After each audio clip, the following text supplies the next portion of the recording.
Hey everyone, have you ever done everything right in your garden, followed all the rules, and still felt like something was missing?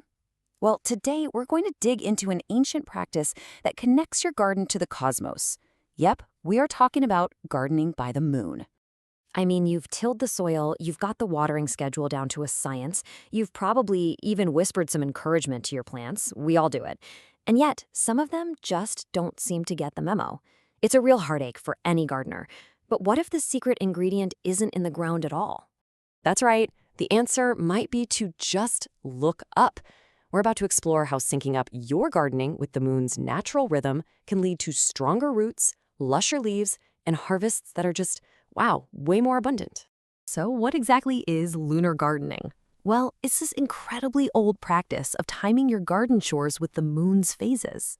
We all know the moon's gravity is powerful enough to pull entire oceans around, creating the tides. It does the exact same thing on a smaller scale with the moisture in your soil, pulling it up toward the surface, then letting it sink back down.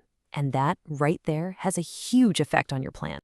Now, to really get the hang of this, you just need to understand the two basic rhythms of the moon cycle. It all comes down to one simple idea. Is the energy flowing up or is it flowing down?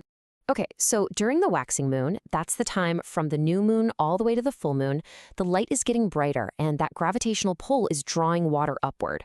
This creates this incredible surge of energy above ground, which is just perfect for leafy stemmy growth. Then you have the waning moon, where the light is fading. The energy starts flowing down, encouraging moisture to go deeper into the soil and really nourish the roots. So how do we actually use this? It's pretty simple. When that energy is moving up during the waxing moon, you'll want to plant things where you harvest the top parts. Leafy greens, like lettuce and spinach, or all your favorite herbs. And when the energy is flowing down during the waning moon, that's the perfect time for root veggies like carrots and potatoes.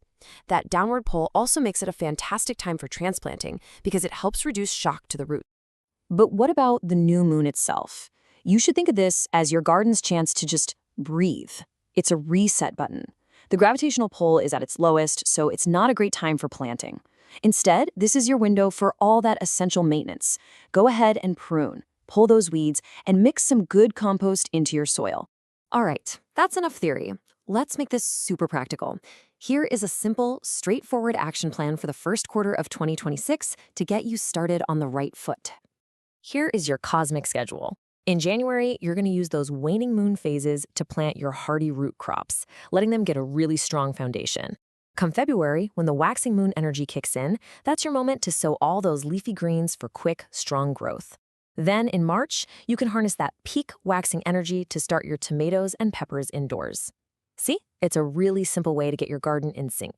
But lunar gardening is so much more than just a planting schedule.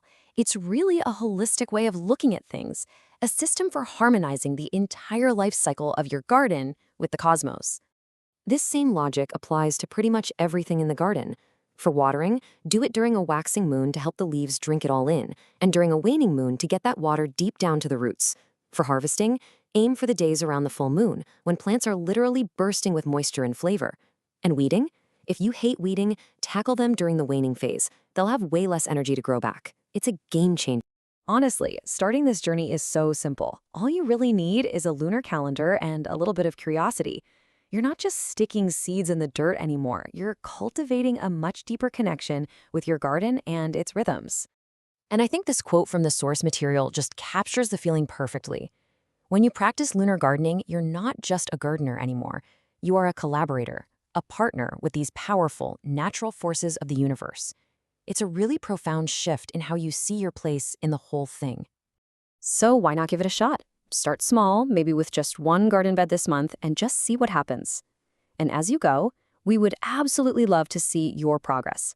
Share your garden story and your photos with our community over at cosmichaitham.online. So tell me, what are you going to plant first?